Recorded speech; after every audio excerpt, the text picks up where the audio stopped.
บรรยากาศยามเสาร์อยู่ที่หอนักเมืองนครปักไสสถานที่ที่ได้ก็เกี่ยมกันไว้แล้วสิประมาณนี้บ้านละเมือง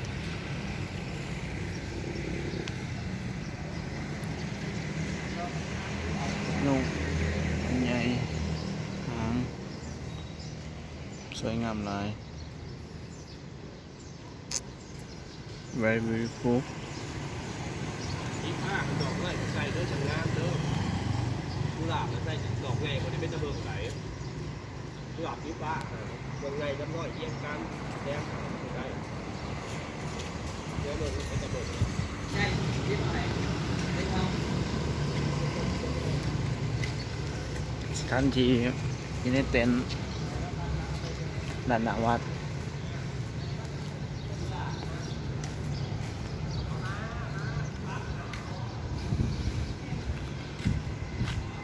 หอนักเมือง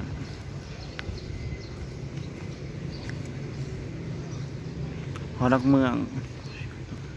นครปักไสประมาณนี้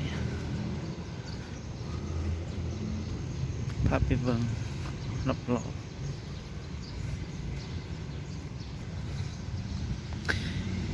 หอนักเมืองหน่อยครับ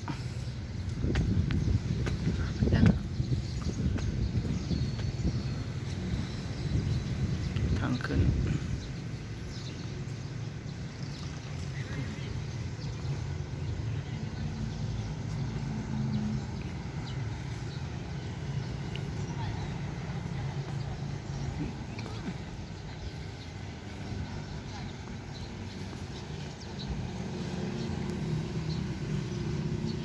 ปักเซซิฮอล is in front of Bandung Pak Sai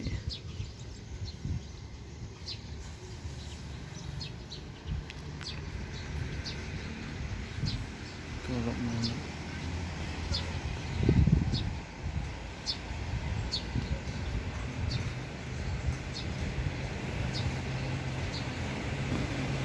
ฝนตกเมื่อคืนนี้